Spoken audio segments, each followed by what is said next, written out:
우리 기독교는 찬양의 종교라는 별명을 가지고 있습니다. 그만큼 찬양을 많이 부릅니다. 예배가 가장 중요한 부분이 찬양이죠. 오늘 다윗이 시편 65편에도 우리가 하나님을 찬양하는 것이 마땅한 일이라고 그렇게 그가 고백합니다. 1절에 보면 하나님 시온에서 주님을 찬양함이 마땅한 일이니, 당연한 고백이죠. 그렇죠? 누가 이 일에 대해서 이의를 제기하시겠어요? 우리가 하나님을 찬양하는 것이 마땅한 일이죠. 그런데 여러분 정말 그렇게 찬양하십니까? 오늘 예배를 드리러 오셨으니까 우리 찬송도 부르고 또 찬양도 하지만 여러분의 삶 속에서 여러분은 찬양하십니까? 여러분의 마음 속에서부터 이렇게 솟아나는 찬양이 여러분에게 있으신가요? 정말 기독교는 찬양의 종교 맞습니까? 여러분의 지난 한 주간 동안을 한번 돌아보세요. 여러분 혼자 있을 때 여러분 속에서부터 나오는 찬양이 있으셨나요? 저는 오늘 말씀을 준비하면서 꽤 심각해졌습니다. 정말 찬양이 있는 걸까? 오늘 시편 65편을 보면 이 9절부터 내려가 보면은 아주 풍성한 수확을 인하여 다윗이 하나님을 찬양하고 있습니다. 9절부터요. 몇 구절만 읽어보면 주님께서 땅을 돌보시어 땅에 물을 대주시고 큰 풍년이 들게 해주십니다. 주님께서 큰 복을 내리시어 한 해를 이렇듯 영광스럽게 꾸미시니 주님께서 지나시는 자취마다 기름이 뚝뚝 떨어집니다. 그 기름이 광야의 목장에도 여울져 흐르고 언덕들도 즐거워합니다. 목장마다 양떼로 뒤덮이고 골짜기마다 오곡이 가득하니 기쁨이 함성에 터져나오고 즐거운 노랫소리 그치지 않습니다. 그렇구나. 다윗이 찬양할 만하네. 그죠? 한 해의 수확이 얼마나 풍성한지 기름이 그냥 뚝뚝 떨어진대.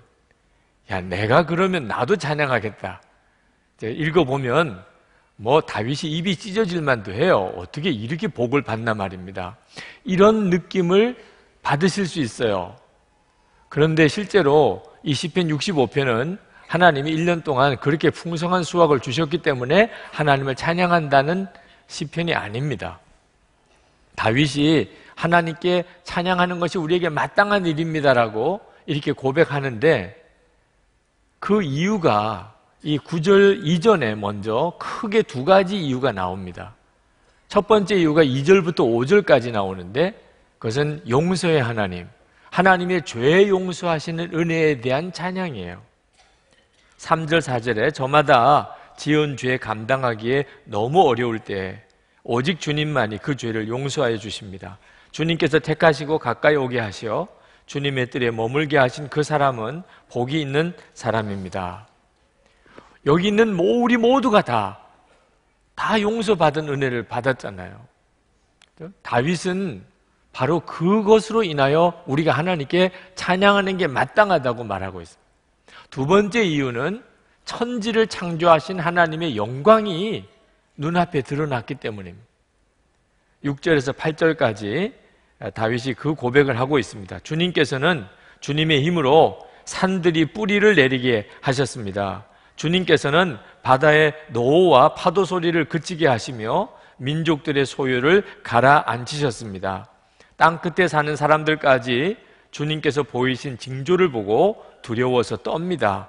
해 뜨는 곳과 해 지는 곳까지도 주님께서는 즐거운 노래를 부르게 하십니다. 여러분, 가을 단풍 구경 왜 가세요? 하나님의 창조하심을 찬양하러 가는 겁니다. 하나님이 창조하신 자연을 보고 감탄하고 우와라고 이렇게 탄성을 지르는 것은 그대로 하나님을 향한 찬양입니다.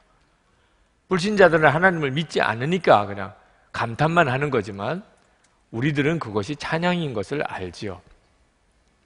이 전 우주에 펼쳐진 하나님의 창조는 누구에게만 특별히 하나님이 주신 은혜입니까? 여기 있는 여러분 모두가 다 누리는 거지요. 그래서 다윗이 마땅히 우리가 하나님께 찬양을 드려야 된다는 것은 바로 용서하시는 은혜, 천지를 창조하신 하나님의 영광 때문입니다. 그리고 그 다음에 하나님이 1년 동안 풍성한 수확을 주신 것을 인하여 하나님께 찬양을 드리는데 이것 역시 풍성한 수확 때문이 아닙니다. 다윗과 함께 하시는 하나님 때문이에요. 용서의 은혜를 주신 하나님, 창조하신 하나님이 다윗과 같이 계세요.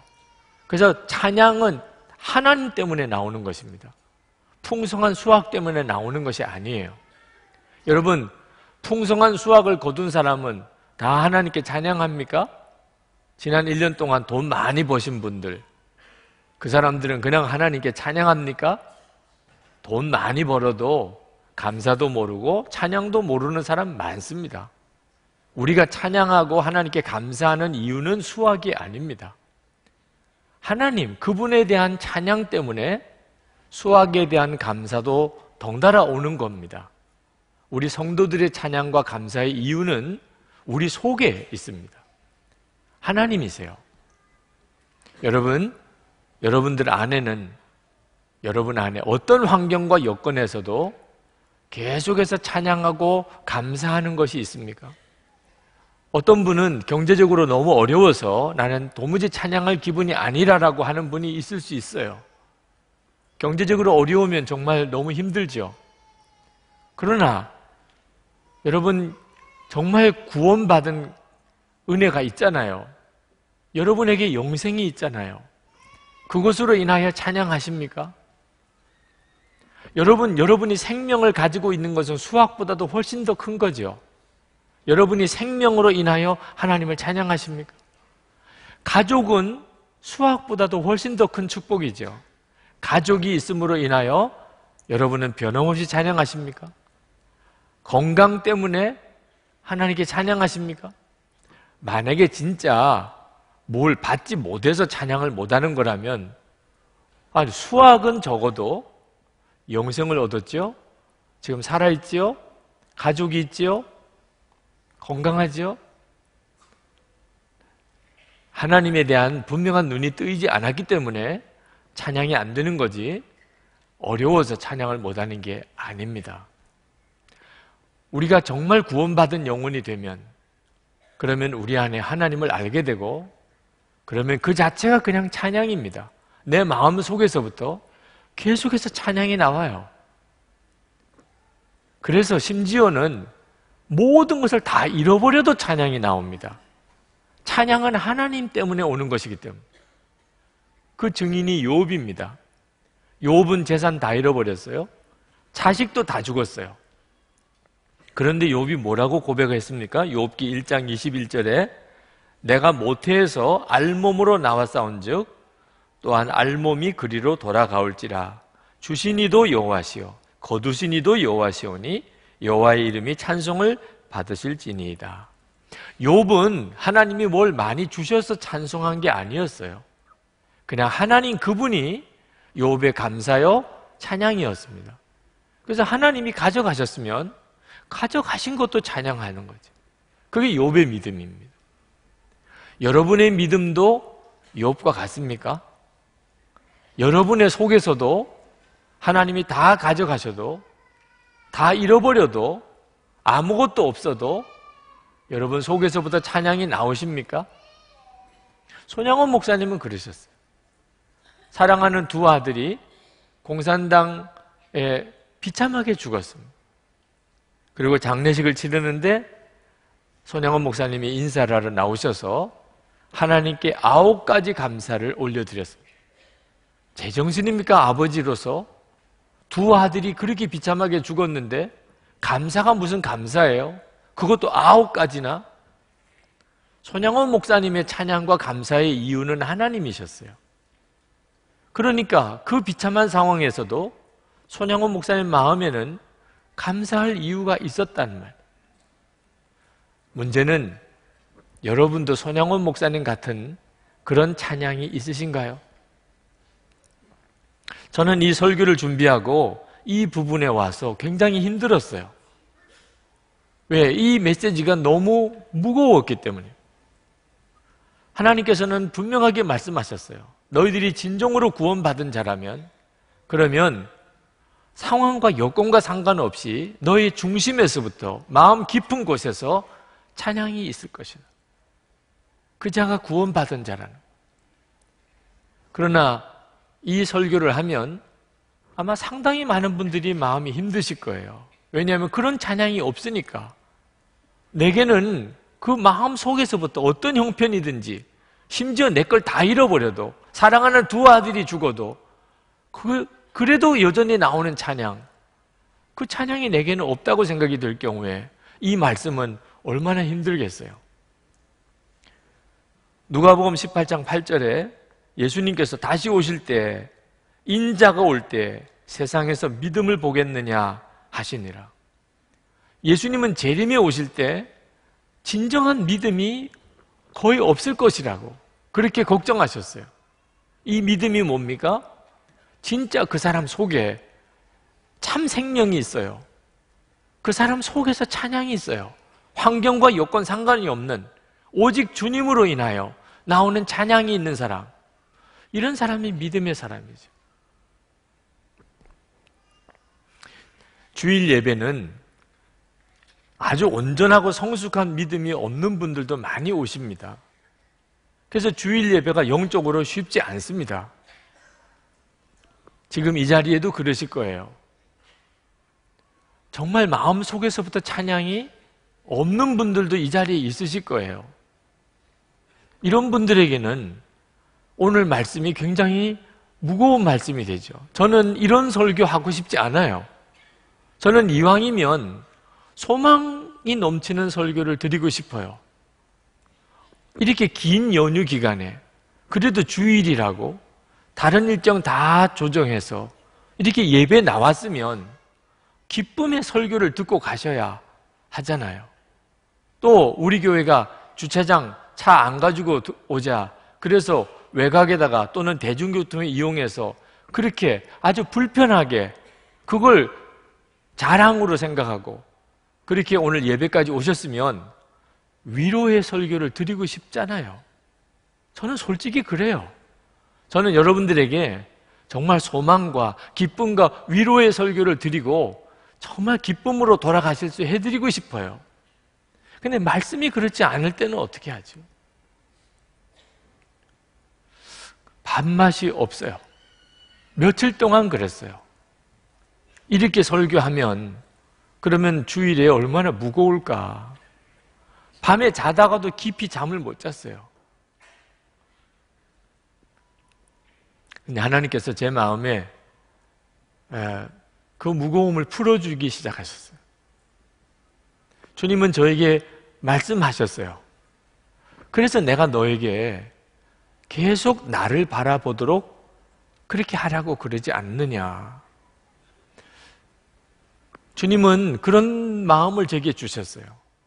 이렇게 주일 예배를 드리러 나오는 사람이라면, 그러면 기본으로는 그 마음에 구원의 역사가 있고, 그리고 마음 속에서부터 솟아나오는 찬양이 있다는 거예요.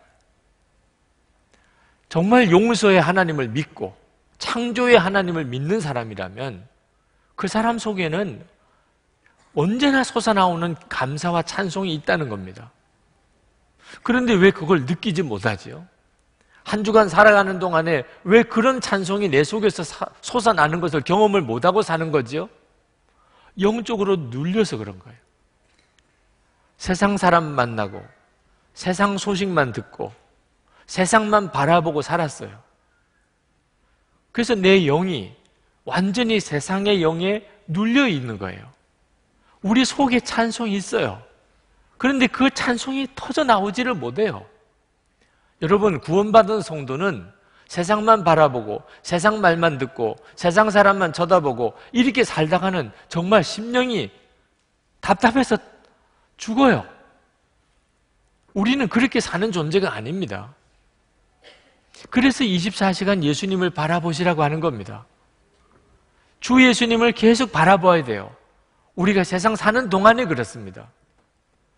그때 우리가 이 세상에 사는 동안에 비로소 찬양을 경험하게 돼요. 그리고 그 찬양으로 모든 시험을 이기게 돼요. 이게 하나님의 계획입니다. 설교 준비하는 동안에 제 마음이 확 풀어졌어요. 아, 오늘 주일 설교 들으시는 분들 중에 영적으로 굉장히 답답하시고 힘드신 분들에게 주님이 오히려 이 설교를 주시려고 하시는구나, 그걸 깨닫게 됐어요. 물론 지금도 여전히 답답하신 분이 있으실 겁니다. 목사님, 저는 솔직히 아무것도 느껴지지 않습니다. 이 교회 와서 오늘 주일 예배 참석했지만 하나님이 정말 살아계시고 나와 함께 계신 거 나 잘 모르겠습니다. 뭘 들리지도 않고 보이지도 않고 느껴지지도 않습니다. 그런 분들이 지금 이 시간 있으실 거예요. 필립 얀시가 쓴 아무도 말해주지 않았던 것들이라는 책에 보면 그 콜로라도 산맥에서 산악 경비대원으로 일하는 베키라고 하는 사람의 이야기가 나옵니다. 이 베키라는 사람은 교회를 다니기는 하지만 살아계신 하나님에 대한 확신이 없어요. 주님이 늘 자기와 같이 계시다는 것에 대해서는 전혀 모르는 사람이에요. 근데 이 베키가 어느 날 이제 저녁 무렵이 됐는데 갑자기 마음에 주님은 여기서도 같이 계실까? 나와 같이 계실까? 그러면 내가 주님을 좀 사모함으로 만나고 싶다, 이런 생각이 갑자기 들었어요. 그래서 숲속으로 들어갑니다. 아무도 없는 숲속으로. 그리고 숲속에 침낭을 깔아놓고 거기에 무릎을 꿇어요. 그러면서 베키는 스스로 뭔가 참 자기에게 특별한 날이라는 느낌을 받습니다. 하나님께 기도하고 싶었어요. 그래서 무릎을 꿇고 손에 깍지를 끼고 그리고 조용히 하나님께 기도를 합니다. 좋아요, 하나님. 저는 당신을 믿습니다. 영접하고 싶습니다. 예수님, 제가 주님을 영접합니다. 내 마음에 오세요. 그는 그리스도인들이 그렇게 기도하라고 한 것을 설교 중에 여러 번 들었어요. 그리고 주변에 다른 그리스도인들이 그런 형태로 기도하는 것을 자기가 들어봤어요. 그래서 더듬더듬거리면서 정말 주님을 영접하는 기도를 드렸습니다. 귀를 기울였지요. 그러나 어떤 소리도 들리지 않았습니다. 큰 종소리 같은 것을 기대한 건 아닙니다. 그러나 적어도 초자연적인 진동 같은 그 무엇이 있을 거라고 기대했습니다. 그러나 어떤 변화도 일어나지 않았습니다. 뭐가 잘못된 것이 있나 의아했습니다. 다시 눈을 꼭 감고 얼굴이 일그러질 만큼 힘을 주어 보아도 아무리 애를 써도 좀처럼 몸이 달아오르지 않았습니다. 발이 저린 것이 내 느낌의 전부였습니다. 그것은 무슨 영적인 체험이 아니고 우스꽝스러운 내 자세 때문이었습니다. 그리고 금요일 밤에 먹고 버린 돼지고기와 콩 냄새가 났습니다. 막 거듭난 사람들은 그런 냄새를 맡을 만큼 산만하지는 않을 겁니다. 그리고는 저린 다리를 겨우 펴서 그리고는 일어났습니다. 천천히 일어났습니다. 그리고는 짧게 다시 기도했습니다. 아직 때가 되지 않았나 보지요, 하나님. 그리고는 자기 숙소로 돌아왔어요. 8시 반, 조금 이른 시간이지만 그러나 아무것도 할 일은 없고 그는 쩔뚝거리며 방으로 들어가 삐걱거리는 군용 침대에 들어갔습니다. 그때 베키가 자기 심정을 이렇게 말했습니다. 내가 만났던 그리스도인들에게는 확실히 무언가가 있었습니다. 그들에게는 나와는 달리 견고한 확신이 있었습니다.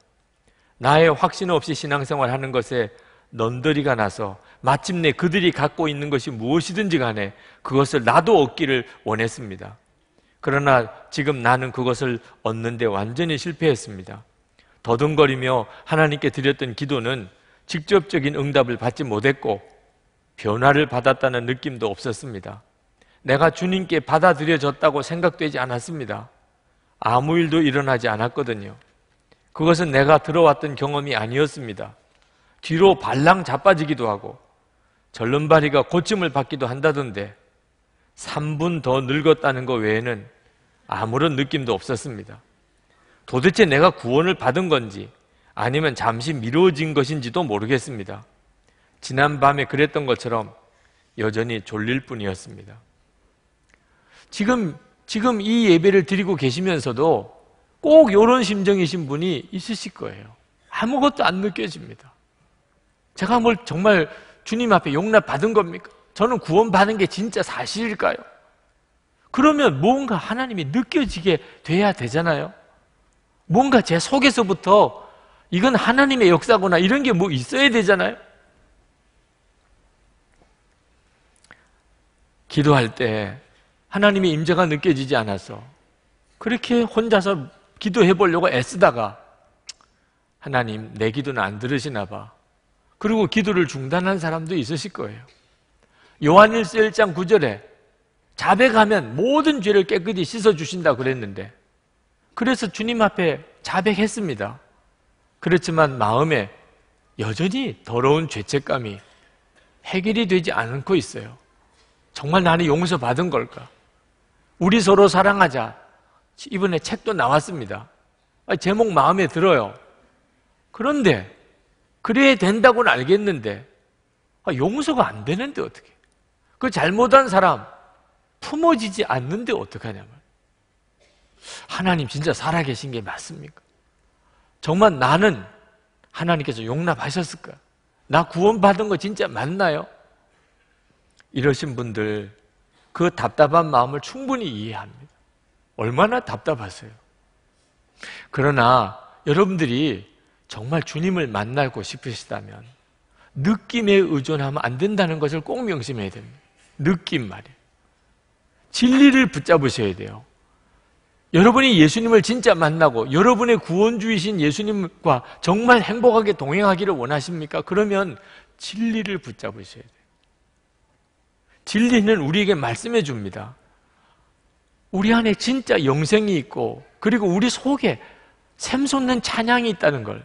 여러분, 느낌이 얼마나 우리를 속이는 줄 아십니까? 만약에 미국에 가는 비행기를 타고 간다고 해보세요. 그 비행기는 얼마나 하늘 높이 떠 있습니까? 그리고 얼마나 빠른 속도로 날아갑니까? 근데 비행기 안에 있는 사람이 그 느낌이 있겠습니까? 얼마나 내가 높이 지금 떠 있는지, 얼마나 내가 지금 빠른 속도로 가고 있는지 아무런 느낌이 없습니다. 그래서 그냥 거기서 편안하게 음식도 먹고 그리고 거기서 졸고 그리고 비행기를 타고 날아가는 거예요. 만약에 오토바이를 비행기 속도로 그렇게 달리면 가다가 기절했고 그 속도감을 어떻게 감당하겠어요?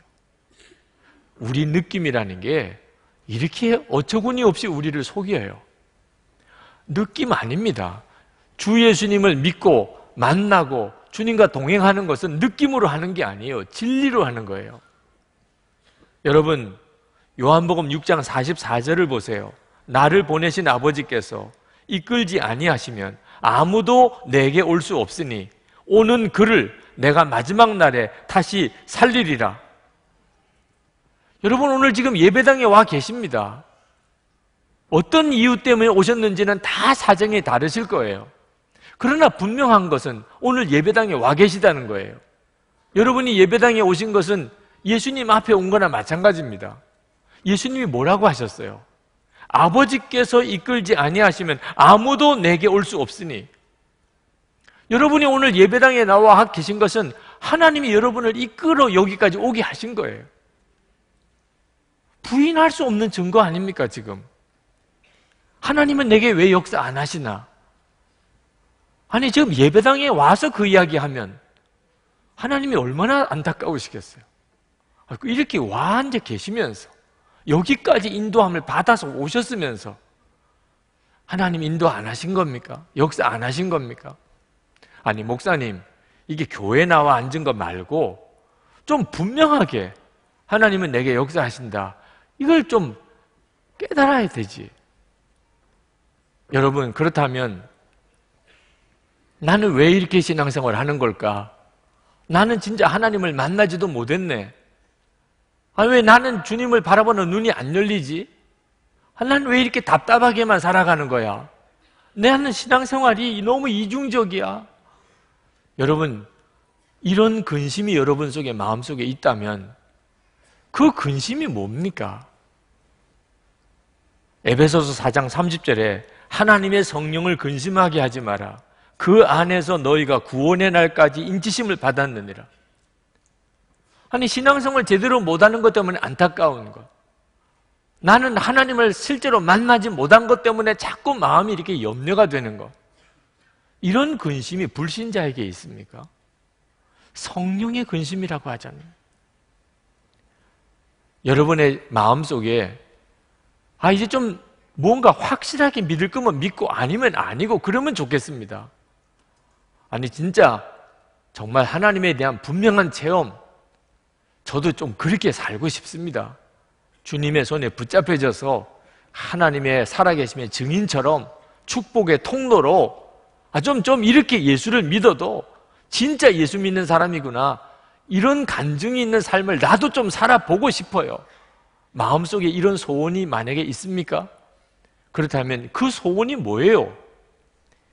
빌립보서 2장 13절, 너희 안에서 행하시는 이는 하나님이시니 자기의 기쁘신 뜻을 위하여 너희에게 소원을 두고 행하게 하시나니. 여러분 속에 신앙생활 좀 제대로 하고 싶다는 소원 자체가 얼마나 놀라운 하나님의 역사입니까? 진리예요, 진리. 진리로 나를 보면 주님이 보여요. 주님이시구나. 이게 주님의 역사였구나. 지금도 내게 이렇게 역사하고 계시네. 그래서 여러분들이 주님을 바라볼 수 있는 믿음이 생기게 되는 겁니다. 나에게도 이렇게 역사하고 계시네. 여러분이 그렇게 주님을 바라보게 되면 반드시 주님은 여러분에게 더 눈을 열어주셔서 여러분과 함께 계신 것과 그리고 여러분 안에 이미 환경 여건과 상관이 없는 찬양이 있다는 걸 알게 해주세요. 그래서 찬양이 터집니다. 예배 시간만 아닙니다. 여러분이 24시간 주님을 바라보기를 정말 그렇게 사모하시고 살아가시면 집에 있을 때, 직장 갈 때, 오고 가는 길에서 갑자기 여러분 속에서 감사가, 찬양이 나와요. 에베소서 5장 14절에서 17절 말씀을 주님이 저에게 주셨어요. 그러므로 잠자는 사람아 일어나라, 죽은 사람 가운데서 일어서라, 그리스도께서 너를 환히 비추어 주실 것이다 하는 말씀이 있습니다. 세월을 아끼십시오. 때가 악합니다. 술에 취하지 마십시오. 거기에는 방탕이 따릅니다. 성령의 충만함을 받으십시오. 시와 찬미와 신령한 노래로 서로 화답하며 여러분의 가슴으로 주님께 노래하며 찬송하십시오. 여러분이 오늘 주일 예배에 이렇게 나오셨다고 한다면 여러분 속에서 찬양이 일어나는 것을 여러분이 느끼지 못하고 있어도 영이 죽은 건 아니에요. 아주 깊이 잠이 들어버린 거예요. 세상에 이렇게 저렇게 살다가 세상만 바라보고 세상 소식만 듣고 세상 사람들만 만나고 살다 보니 그만 내 영이 세상 죽은 것처럼 깊이 잠들어 버려 있는 겁니다. 잠이 들어있기 때문에 내 속에 일어나는 감사와 찬양을 느끼지 못하고 있는 거예요. 깨어나라고 하는 거예요. 깨어나라. 24시간 주님을 바라보시고 사시라고 그렇게 권해드리는 것은 여러분의 심령이 깨어나는 방법이기 때문에. 미국에 계신 어느 분이 얼마 전에 제게 메일을 보내오셨어요. 목사님, 우선 진심으로 감사드립니다. 초등학교 들어가기 전부터 교회에 다니기 시작하여 지금 40대 중반까지 꾸준히 신앙생활을 하고 있는 집사입니다. 항상 왜 내게는 변화가 없는가 고민하며 살았습니다.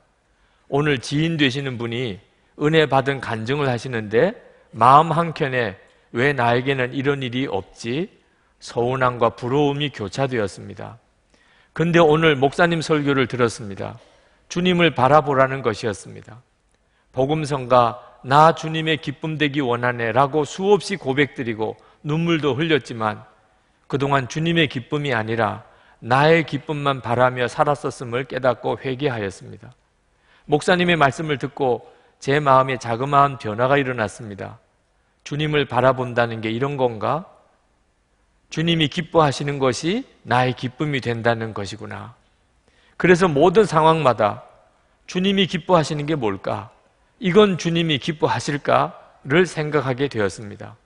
그런데 그것이 나에게 너무나 큰 기쁨과 위로로 다가왔습니다. 지금 제가 목사님께 글을 쓰는 이 순간 전 너무나 기쁜 마음으로 글을 씁니다. 초점이 나에게서 주님으로 바뀐다는 것이 이런 것이구나. 이제는 알게 됐습니다. 제 안에 변화가 서서히 일어나고 있다는 게 신기하고 감사할 뿐입니다. 목사님, 진심으로 다시 한번 감사드립니다. 눈물 나도록 고맙습니다. 여러분, 우리만 주님을 바라보는 게 아닙니다. 주님은 더한 사모함으로 우리를 사모하세요. 우리가 주님을 바라보는 것이 정말 진심이 되기 시작하면 여러분 모두가 다 경험하게 됩니다. 주님이 나와 함께 계시구나. 그리고 찬송이 터지고 감사가 나옵니다. 여러분의 상황과 여건 상관없이만. 성찬은 우리가 주 예수님과 한 몸이 되었다는 놀라운 진리의 약속입니다. 은혜의 시간인데 이것은 진리에 기초하고 있는 것입니다. 주님은 우리와 한 몸이 되셨음을 성찬을 통하여 확인하는 거예요. 여러분, 이 성찬을 받으실 때 느낌을 의존하지 않으셔야 돼요. 느낌을 의존하면 그냥 떡 한 조각 먹은 거예요. 성찬의 축복이 뭔지를 도무지 알 수가 없어요. 진리를 붙잡으셔야 돼요. 심령이 메말라서 마음속 깊은 곳에 찬양을 느끼지 못한다 하더라도 성찬받을 믿음은 있어요. 그러면 여러분의 영혼은 죽은 거 아닙니다. 잠이 들어있을지언정 죽은 건 아니에요. 깨어나야 됩니다. 이 성찬은 그것을 깨우쳐줘요. 여러분이 어느덧 주님 전에 잊어버리고 살았어요. 주님과 한 몸 됨을 전혀 생각 못하고 살았어요. 주님의 성찬을 통하여 주님이 우리와 놀랍게 함께 계신 것, 이미 주님과 우리는 연합한 것, 그 사실을 우리에게 놀랍게 깨우쳐 주세요. 오늘 이 시간에 여러분이 정말 아멘으로 받으셔야 됩니다. 그리고 주님, 제가 깊이 잠들어 있었습니다. 내 영이 세상 영에 눌려 있었습니다. 제가 깨어나기 원합니다. 주님 바라보기 원합니다. 정말 충만함으로 주님을 뜨겁게 찬양하며 제 삶 속에서 있는 모든 시험을 이기고 하나님 영광 들어 보내기 원합니다. 회개와 간절한 간구를 이 시간 주님 앞에 드리고 우리 성찬을 받으시면 좋겠습니다. 다 같이 우리 통성으로 기도하겠습니다.